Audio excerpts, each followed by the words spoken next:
Il gaslighting, che cos'è? E 5 segnali per riconoscerlo dopo la sigla.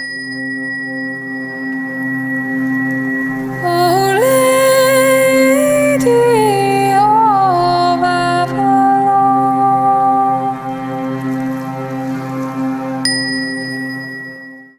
Cos'è il gaslighting?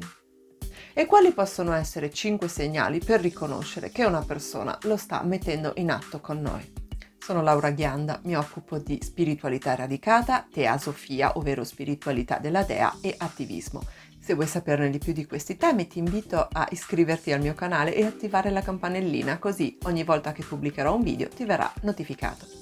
Il gaslighting è un gioco di potere e una manipolazione mentale che porta, attraverso un processo che può essere molto lento, una persona a dubitare profondamente di se stessa, fino a perdere totalmente ogni legame con la realtà. Il nome deriva da un'opera teatrale ancora del 1938, che poi divenne un film, che in Italia però è stato tradotto con il nome di Angoscia, dove in sostanza il marito portava la moglie alla pazzia, modificando tutta una serie di oggetti quotidiani, la luce delle lampade, negando poi di averlo fatto. È un processo, il gaslighting, che può anche essere messo in atto in maniera più o meno consapevole. Però tende ad avere effetti veramente spiacevoli, se non devastanti, in chi ne è vittima. Quali sono le azioni tipiche del gaslighter, della persona che commette gaslighting? Numero 1. Nega di aver detto qualcosa, anche se tu lo ricordi benissimo. Negano fino alla morte e mostrano una convinzione incredibile in questo negare. Negano anche l'evidenza, motivo per cui alcune persone, dopo un po', iniziano a fantasticare di registrare le conversazioni pur di essere sicure di non essersi sbagliate. Numero 2. Quindi sono dei bugiardi seriali. La persona che fa gaslighting mente di continuo e mente anche qui con altrettanta convinzione, in maniera da portarti a sentirti destabilizzato o destabilizzata rispetto a quelle che sono le tue percezioni della realtà e dei fatti accaduti. Numero 3. Se accade in contesti di gruppo, il gaslighter ti fa terra bruciata. Manipola le altre persone per metterti tutti quanti contro di te in maniera che tu non abbia alleate e alleati e in maniera che tu non abbia confronti o appigli per poter rimanere ancorato o ancorata alla realtà. Numero 4. Punta a demolire le cose a cui tu tieni di più. È proprio un annientarti a partire dalle tue fondamenta, alle cose che ritieni più care, ai valori a cui tu ti aggrappi per dare significato alla tua vita, ai tuoi interessi più importanti. Quinto, tende a dire a tutto e tutti che sei pazza o pazzo, oppure che tu hai di qualche tipo di disagio mentale, in modo tale che ciò che tu potrai dire a tua difesa non venga preso sul serio dalle altre persone. È successo anche a me di essere vittima di gaslighting e devo dire che, non conoscendo all'epoca nella perfezione il fenomeno, ci stavo quasi cascando. Si rimane con un senso devastante di solitudine a cui si tende a rispondere per fasi.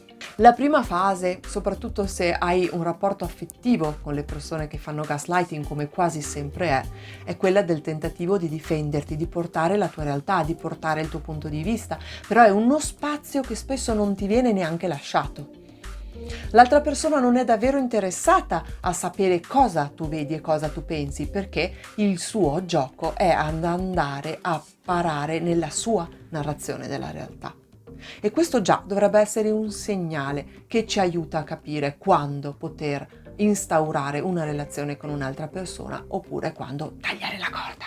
La fase di difesa segue necessariamente una fase di rabbia.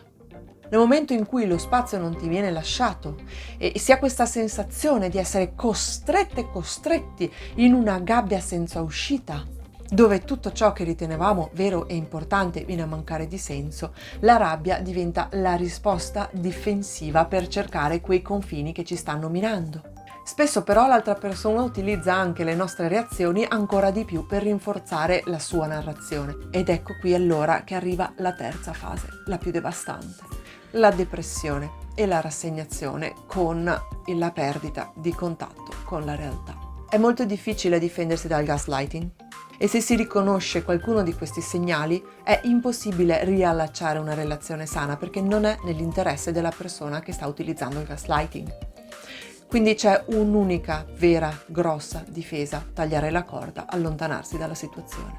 Se questo si riesce a fare in tempo, si riesce a uscire anche abbastanza bene, altrimenti potremo dover richiedere aiuto ad altre persone, ad amici che ci amano e che ci stimano e che ci danno dei rimandi di noi positivi o che ci aiutano comunque a rivedere il contatto con la realtà, perché ciò che accade nella persona vittima di gaslighting è che perde totalmente la fiducia in se stessa e nella sua capacità di valutare le cose. Oppure, se il meccanismo è andato troppo avanti, potremo dover anche chiedere aiuto a una terapeuta o un terapeuta. Siano sempre benedetti i psicoterapeuti e le psicoterapeute, che ci aiutano a recuperare pezzi di noi, a rimetterli insieme e a ridarci la fiducia del nostro meccanismo di lettura della realtà. Ti è mai capitato di essere vittima di gaslighting? Riconosci i segnali che ti ho esposto in questo video? Se ti va, raccontami qualcosa della tua esperienza nei commenti. Questo canale è perfetto per le persone che vogliono migliorare se stesse e il mondo e creare un nuovo tipo di cultura. Per cui se ti va, se vuoi essere dei nostri, se vuoi radicare con me questa rivoluzione, iscriviti al canale e rimaniamo in contatto.